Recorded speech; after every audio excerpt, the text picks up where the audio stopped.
Good evening and welcome to another edition of the Daily Deuce. I'm Gary Graves from just outside Louisville, Kentucky. In Maryland, and probably enjoying the beautiful weather there is my good friend and colleague, John Webster. How are you doing? Gary, I'm doing great, man. How are you? Hey, just enjoying this weather, man. It's weird. It's getting kind of darker earlier and everything, but this year I kind of like it, and of course I love it by virtue of the fact it's the crossover between football, baseball, and now basketball. Well, first hockey, but we'll get to hockey somewhere down the line. Not tonight, though. Well, it's cold and it's dismal and it's rainy here in Maryland. What? So, yeah, it's about 55 degrees. And I like about 95 or 100 for me. You know that. So yeah. this ain't my kind of weather. But I'm looking forward to tonight's show. A lot of good stuff to talk about. We're going to talk about some pro football. We're going to talk about some Major League Baseball, and we're going to wrap it up by talking about college football. But before we get ready to roll, we got to say hey to the traffic cop, to the director, John Pitt. Yeah, Gary, I agree with you, man. This is definitely the best time of year for sports. I was looking up the standings today for the NFC East. Am I seeing this right? This is the winningest division in football right now? Yeah, the right? percentage would be even higher if you took out the Washington team. What a segue into our first story for the NFL. Yeah, John, I didn't see the game. I was too busy watching the Ravens play a good game with Buffalo before losing. You tell me. I mean, you had boots on the ground there. Tell me what you saw. And tell me, I guess my biggest question is Dallas looking good with Cooper Rush at quarterback, or is Washington just that bad, or both? Look, Dallas, hats off to Dallas. I was absolutely wrong. When Dak Prescott went down the first game of the season, I said they would be 1-3, at best 2-2. I was wrong. They're 3-1. They're playing well. Cooper Rush is getting the job done. They played pedestrian yesterday, but they did enough to win. You're playing against a Washington team that is struggling. You're playing against a Washington team that does not have a lot of confidence. You're playing against a Washington team who has a quarterback who I'm not sure he is sure that he should be the starting quarterback. That is just a very weird situation. I have a good friend of mine who has said he gave his season tickets up. He had for 7 years and gave them up. And he said that organization, that Washington organization, will never win until they get rid of what is at the top. You know what's at the top, Gary. And some people disagree with me on that he's not the problem, but it is a toxic environment on the field, on the headquarters, everywhere with the Washington organization. I think they're going to struggle the whole season. These next two games are going to tell a lot. They have the Tennessee Titans this week, followed by the Chicago Bears. They have to find a way to get it turned around. I'm not sure they can. They're looking forward to Chase Young getting back. The kid, what's the other kid's name? Robinson, the running back, getting back. Yeah. And that's going to help them. These are two very good players, but there is something else wrong with that organization. It's something wrong. They can't get it turned around. I mean, you look yesterday, you look at Carson Wentz. I don't play football, Gary. Don't pretend that I ever have. But I do know enough to know when you take a 5-step drop and turn into a 7-step drop and then turn into an 11-step drop because you keep running backwards, that's a problem. That's a problem. I know enough to know, even though I don't play football, at some point, you got to step up into the pocket. As you're running backwards, 11, 12, 13 steps, you're not stepping into the pocket to make the throw. Now, it's not all Carson Wentz's fault. Some of it's on him. Some of it's also on the offensive line. There just is a lot, secondary yesterday. You make a good play, then you turn around, you make a bad play. Too many big plays they're giving up. The secondary had problems when they needed to shut down CD Lamb and other kid Brown.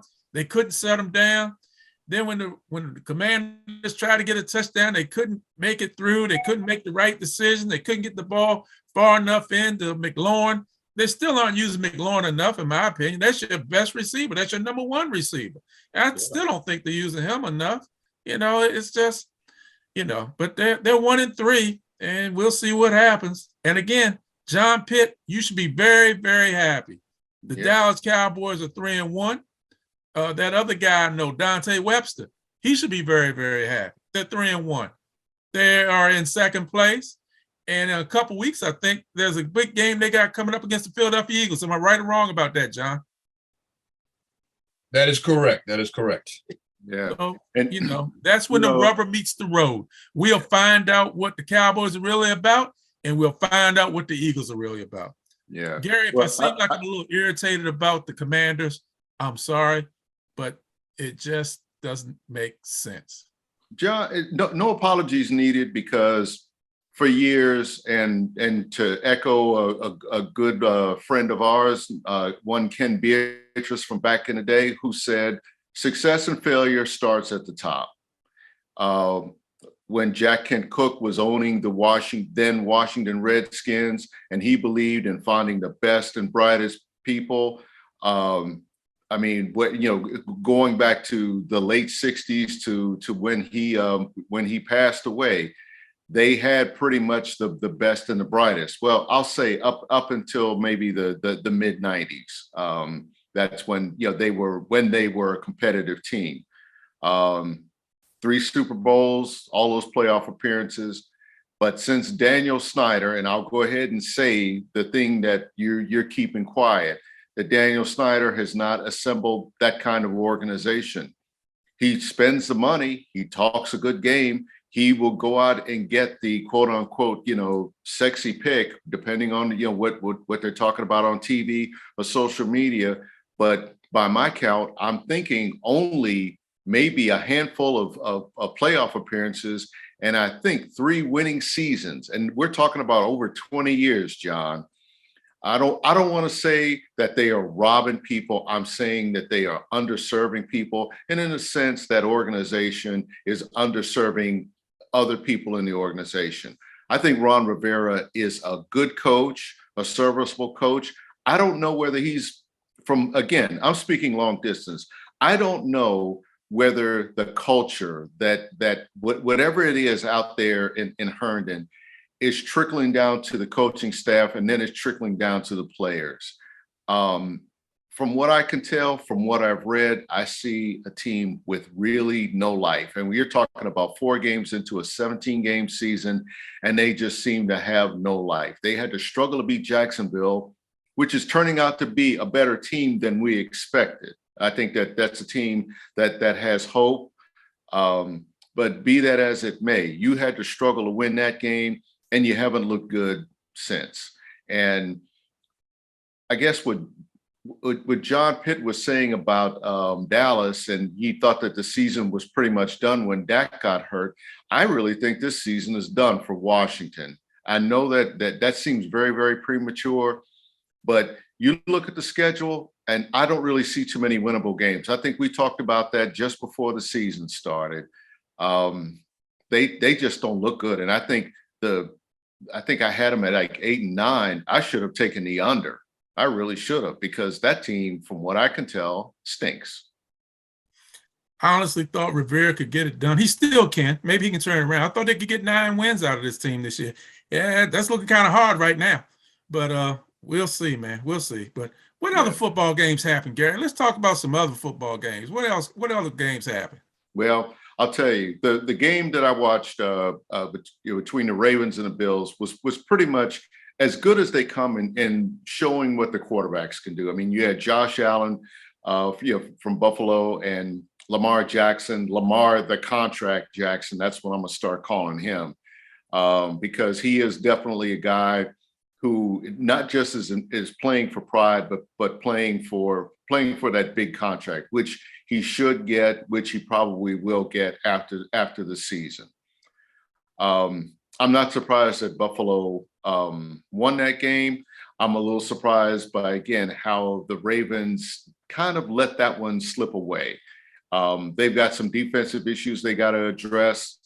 I don't know whether the weather played into it as much. It seemed like it did, because they just seemed like they dropped it a gear, after getting a lead. But I'd say my takeaway from that game is Josh Allen and the Buffalo Bills definitely look like the class of the AFC East, if not the AFC in general, because yeah, they lost a game, but they also won a game in a hostile environment that they shouldn't have won. And I mean, again, you hang around long enough and create a chance at the end. That's how they won that game. Yeah, Buffalo won the game. They deserved to win. There are some things that the Ravens didn't do well. I mean, hindsight's 2020.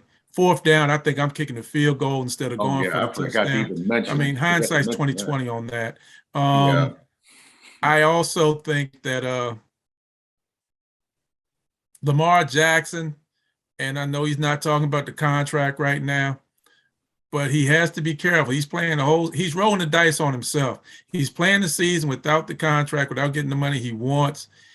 And he has to be careful, because it's very easy for the same people that sing your praises to all of a sudden become your harshest critics.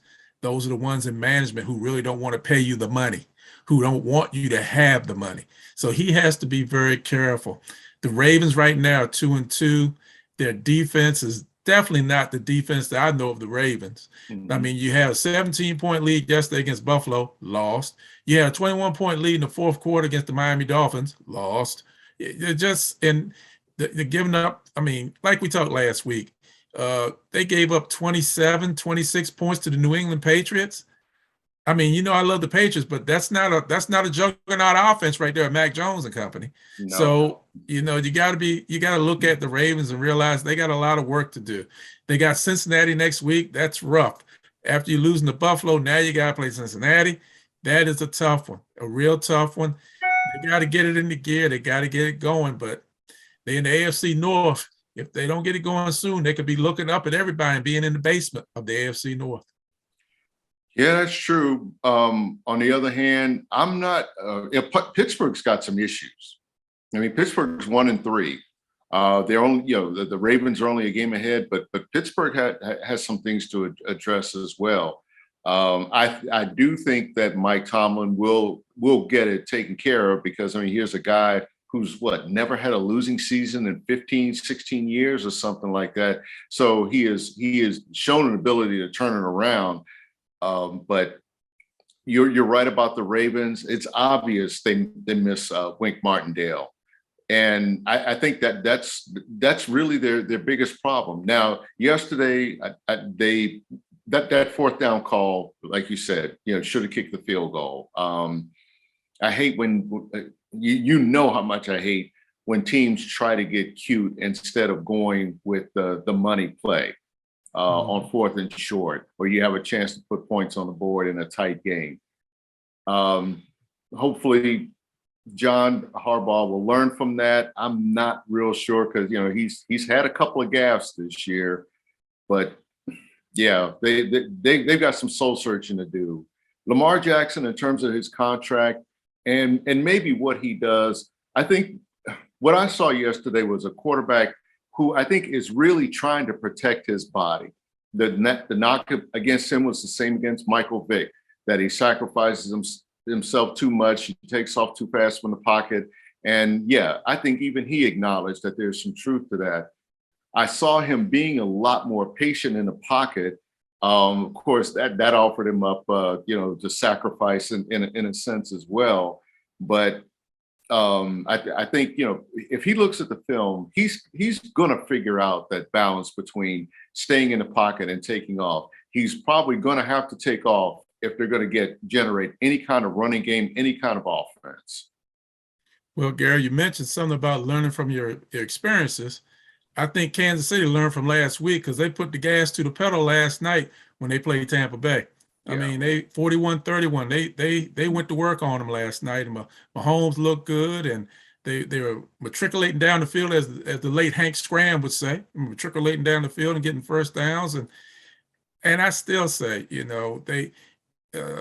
Juju Smith-Schuster is not Tyreek Hill, but he is a complement to that offense. And I still say Andy Reid has a great offense, and they're still going to move forward.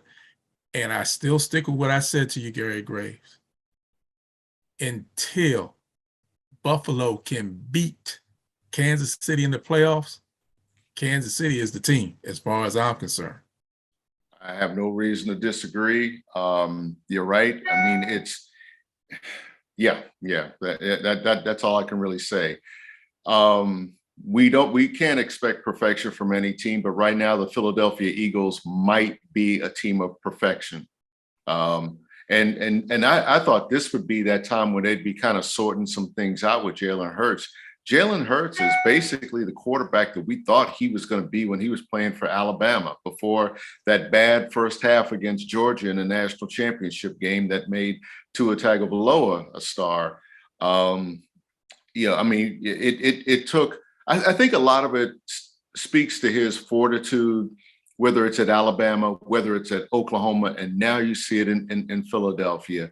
He believed in himself. He bet on himself. He's making good reads. He's delivering throws, and they built a pretty good support system around him too. I think the thing I'm surprised at is just how quickly it has come together. I mean, again, I would have thought they would have been 3-1 or maybe 2-2 at the worst, but here they are leading the division over a surprising Dallas Cowboys team. But the Eagles, I think, are the biggest surprise just because they are undefeated. Gary, before we move on to baseball, let me just ask you this. How do you think John Pitt is going to feel in a couple weeks if they're playing for first place? He should be. Our man should be ecstatic because, again, he had them written off. I mean, what's that term? They were dead and stinking like Elmo Jenkins, like, in that first game when Dak went down. No offense to Elmo Jenkins, wherever he might be. But, I mean, you can't help but love where your team is at, John Pitt, because, again, they've won at least 3 games that I didn't think they were going to win, especially that one after Dak got hurt. Yeah, it's been a good one. Yeah. What about that baseball, Gary? What about that baseball? Man, the season's winding down. I guess you could say we still have a pennant race of sorts in the National League East, but the Mets are going to have to do a lot. I mean, they're assured of making the playoffs, but they're going to have to pull off a miracle in these next 3 days to topple the defending champion Braves. Scherzer got beat over the weekend. Scherzer and DeGrom got beat this weekend. That's right. Back-to-back nights. Yeah. So, I say if you're the Mets, you accept your playoff berth and just try to make things happen in the playoffs. There's nothing wrong with being a wild card. You got to win that wild card game. Then you got to win a division series. I mean, you're going to have to do a lot of it on the road. But I think, for the Mets, if they don't win the division, this is a chance to do a quick reset, hopefully get their aces in line, get some run support for them, and basically do what teams like the Braves and other wild card teams have done. I mean, the Nationals in 2019, that's always one where you got, and of course Scherzer was a part of that. But when you've got pitching and you've got hitting, and you're talking about a short series or something, anything can happen. And, you can forget, as nice as it would be to win a division and justify all that money that they spent, that the championship, the playoffs is still the big thing. And, a month from now, if we're talking about them as we are playing in a World Series, not necessarily winning a World Championship, but playing in a World Series, that's money well spent. And they got hot at the right time. I'm not sold on the Braves, but they're probably going to win the division. Yeah, I pretty much three games left, and New York Mets are down by two games out. I don't have much hope that they can pull that out. But I'm still with the Mets, man. I'm still in Buck we trust. Buck Showalter's my man. I'm still rolling with him. I think in that National League, I think the Mets can still. That's who I'm rooting for them to get to the World Series. That's Yeah. who I'm rooting for. Yeah, but yeah, Buck Showalter. I mean, he's the guy that I'd like to see be rewarded. Not just for his longevity, much like Dusty Baker, but by the fact he's a good manager. People forget he was managing the New York Yankees before 1996, before they won the World Series, before Joe Torre took over that team. And I still feel like a lot of that team was built by Showalter. You saw what he did in Baltimore, and I mean, you see the impact that he's having in New York. I'd really like to see him, really get something out of his acumen and as well as his experience. Yeah, we'll see. But John, let's go across the river to over to the Bronx and Aaron Judge. I think I've watched more of the Yankees in the past week on the Yes Network than I think I've ever planned on seeing, and watching Aaron Judge try to break the record. When he tied the record, I said, okay, yeah, he's got a good chance. Now I'm not so sure. The Orioles pitched him about as well as you can pitch to a guy like that. I mean, yesterday, I think I saw 3 strikeouts before I flipped over to football. And it wasn't like they were pitching away from him. He got blasted by heat on a couple of pitches, a couple of at-bats. And then those sliders started getting to him. And I heard them say, well, maybe he's pressing. No, I mean, he's just getting beat by good pitching from good Oriole pitching. But Orioles, kudos to them. They won 2 out of 3 in the Bronx this past weekend. I'm really happy about that. Overall, I'm really happy about the Orioles. They won 30 more games this year than they did last year. They had 82 this year and they won 52 last year. Best story in baseball. And everybody knows how much I love the Orioles. So I'm very happy with it. What they did do, they didn't throw him a lot of fastballs, Gary, because most of his home runs have come off fastballs. So they threw him some, but they pitched him away. They gave him some sliders. They gave him a little off-speed stuff. You get Aaron Judge. You gotta be careful, man, because he can tear the cover off a ball, man. He's dangerous. One at bat there. I mean, he threw consecutive fastballs right by him, and one was a little upstairs, but I was like, good night. That was like 94 miles an hour, and he didn't crush it. And that was like right in his zone. That was just power against power. He's a great ball player, man, and he deserves all the money he's going to get for next season. He deserves it. Yeah, let's just hope he does get that kind of money, because I mean, you know he's going to win the Triple Crown. He's most likely going to win the Triple Crown. Speaking of Triple Crown, let's move to college football, where we have a triple crown of subjects. Let's start down in College Park at Maryland.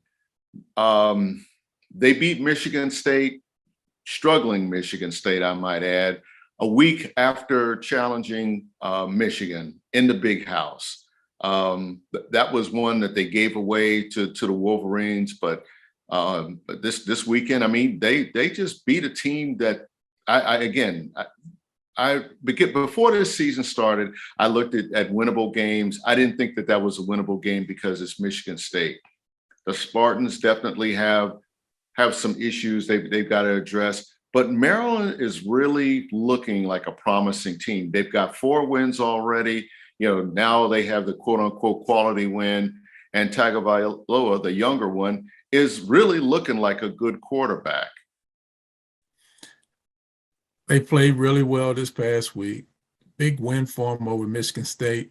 Tough loss to them in the Big House when they played Michigan. You got to be happy for Mike Locksley. I think this is his 4th year here at Maryland. This is probably his most talented team, his most experienced team. I hope they can continue on this path. The scary thing, Gary, for Maryland, in my opinion, after playing well against Michigan, after beating Michigan State, they're playing Purdue this week. That's a trap game, in my opinion. You can have a letdown, and I hope they do not. I hope they're able to go out and lay the wood on Purdue like they did on Michigan State. I can't even say the kid's name. Tagliatelle. How you say that? Tagovailoa. Yeah, that name right there. Yeah, he's playing really well. He's set a few records already this year. And the thing that Maryland has that they haven't had in the past, they have pro prospects at receiver. They have a pro prospect at quarterback. They have a pro prospect at left tackle. You have a pro prospect in the backfield. This is something they haven't had in the past. Loxley is able to recruit, and my goodness, they're getting some wins as well. I wish nothing but the best for them. I hope they can continue to play well. Yeah, same here. And again, I think we need to get off the idea about Maryland competing in the Big Ten. I think that they just have to, right now, they need to focus on being respectable. And I think they're almost there. If they can beat Purdue, I think anything is possible for them. You mentioned Purdue as a trap game. I still think it kind of favors Purdue just because they've got a good offensive coach, former Louisville coach, former Louisville quarterback and assistant coach. Is that Jeff Brom? Is that Jeff Brom? Jeff Brom. Yeah, who of course with Louisville struggles, that talk is being sparked again about him possibly coming home. Stay tuned on that one. I think he's still focused on Purdue. Purdue is a trap game for Maryland if Maryland allows it to be one. I see teams that are kind of in the same position, and Maryland, they have to just continue playing their game. Purdue is coming off a nice win, but they've been uneven. There are games that they've had to struggle to win. I mean, I think about they played Western Kentucky, which has one of the best offenses in the nation, and their former starting quarterback, I want to say he was playing for New England yesterday. John, is that right? Yeah, he did, right? Yep. And actually looked pretty good, even though they lost, right? I don't want to talk about that, Gary. I'm not. No, this has nothing to do. But I'm just saying it's like guys that come from good programs and teams like Western Kentucky can compete with like the Indianas and the Purdues in the Big Ten.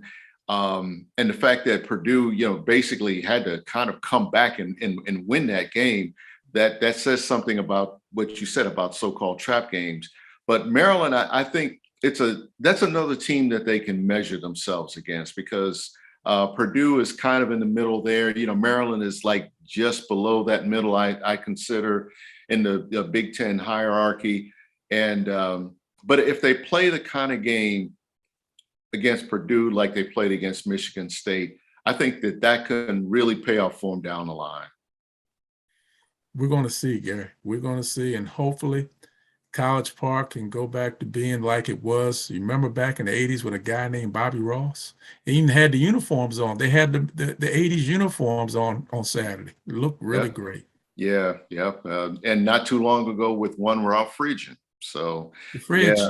Yeah, the fridge. I mean, of course, who was OC under Bobby Ross. Mm-hmm. Hey, let's move over to the conference, the SEC, where we had a little flip-flop in the top spot in the AP poll. Alabama is the new number one, and Georgia's fallen to number two. Georgia had to do everything in that fourth quarter to come back and beat Missouri. They slowed them down. They went deep on them. I mean, they were not afraid of that defense, and I think that's the most impressive thing about Mizzou. But that defense came through. Georgia's defense came through when it had to. They slowed them down, and they took over in the fourth quarter. I don't think it really matters that they dropped to number two. I think the new number one, Alabama, that's the one we have to really pay attention to, because while they won on the road at Arkansas, they lost their quarterback to a shoulder injury. Nick Saban says it's not a big deal. Said it's something that that he's endured before, but he didn't come back in that game. And I think it's fair to say there might be more concern about him than Nick Saban wants to admit, as most coaches probably wouldn't want to admit. But I just wonder how long can they stay number one if their quarterback is going to have a gimpy shoulder. Well, the quarterback played really well again this past weekend. When Bryce Young went out, he came in, ran for like a 60-yard, 70-yard touchdown run, and then they had another big play behind that. The thing is, this week, if Bryce Young doesn't play, that kid will go back under center again, and they're playing Texas A&M, which get your popcorn out, Gary, for that one. Texas A&M and Alabama is going to be really interesting Saturday night. Yeah, well, I mean, A&M won last year down in College Station. The two coaches engaged in a little back and forth this summer, but I watched Texas A&M just really get walloped by a pretty improved Mississippi State defense. I'm trying to figure out a way to describe it because Mississippi State, a Mike Leach team, is not known for defense, but wow, I think they stopped them 3 times inside the red zone. They came up with turnovers 3 times inside the red zone, including a pick 6 to basically seal the game. Texas A&M is struggling right now because, that's a game.